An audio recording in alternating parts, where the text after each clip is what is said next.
Muito se tem discutido acerca dos testes do novo coronavírus, né? Então, inclusive até alguns familiares e amigos estiveram me perguntando, e eu por ser estudante da área da saúde, né, me vi obrigado a estudar um pouco e eu vou tentar passar um pouco do que eu entendi, do que eu sei através desse vídeo. Então, basicamente a gente tem dois testes do novo coronavírus, né? O primeiro teste, que é aquele que é utilizado desde o início da pandemia, desde que essa pandemia se chegou no Brasil, né? É um teste chamado RT-PCR, que é uma sigla em inglês, tá? Esse teste ele é usado desde 1983, ele é utilizado para diagnosticar outras condições, claro, mas foi também utilizado agora para testar o novo coronavírus. Então, esse teste, como é que ele funciona? Então, ele utiliza uma amostra de secreção da nasofaringe ou da orofaringe do paciente. Então, o profissional vai lá e coleta com uma espécie de cotonete, né, a secreção nasal do paciente. Então, esse teste ele vai detectar, né, um fragmento do genoma desse novo coronavírus, tá? Então, é como se ele estivesse procurando ali nessa amostra o coronavírus. Então, esse teste é um teste que ele vai se tornar um pouco caro. Por quê? Porque ele depende de aparelhos específicos e ele depende também de uma mão de obra especializada, né? Então depende de um profissional que saiba manipular todo esse mecanismo. Então, mas ele é um teste extremamente eficaz porque ele detecta desde o primeiro dia da infecção, desde o primeiro dia dos sintomas do novo coronavírus.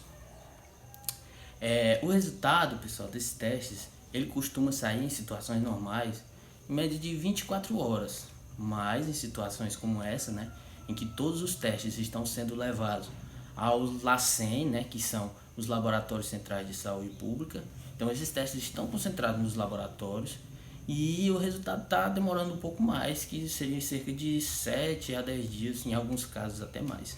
Então, a partir disso, apareceram também, né, os testes rápidos aqui no Brasil. Como é que funcionam os testes rápidos? A gente tem também dois tipos, que são o teste de antígeno, que são os menos utilizados, né? Eu não vou estar falando aqui nesse vídeo. E a gente tem também o exame sorológico. O exame sorológico, que são os mais utilizados, eles utilizam uma pequena amostra de sangue, né, a partir de uma coleta aqui na ponta do dedo.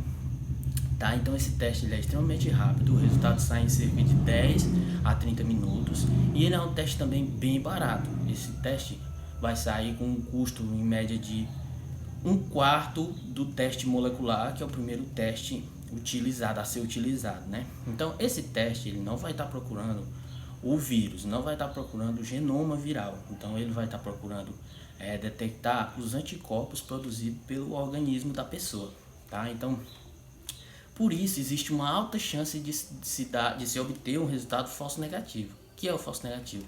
A pessoa está doente e o exame deu negativo. Então, por que isso acontece? Esses anticorpos eles só vão ser produzidos pelo organismo e só vão ser detectados pelo teste a partir do 7º dia de infecção. Ou seja, se esse paciente fizer o teste com 6 dias de infectado, esse teste ele não vai ser capaz de detectar, ou seja, o paciente pode estar doente e mesmo assim o teste dá negativo, o que explica esse falso negativo. Então, pessoal, essa situação desses dois testes, eles vão estar explicando algumas situações que acontecem e que são frequentes.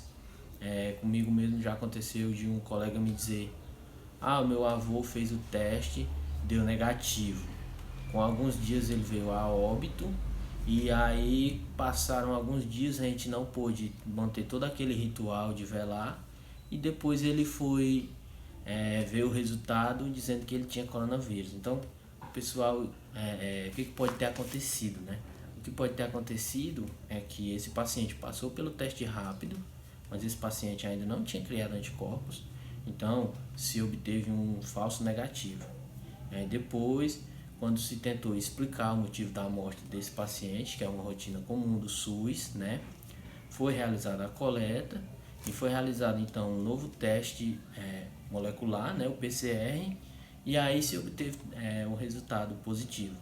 Em alguns casos isso vai acontecer, da família não manter aquele ritual de velamento, né, de sepultamento daquela pessoa, e lá na frente o teste ser positivo e infelizmente em alguns casos o resultado vai ser negativo. Isso é mais uma das mazelas que essa pandemia está trazendo para a gente, mas eu tenho fé que isso vai passar logo.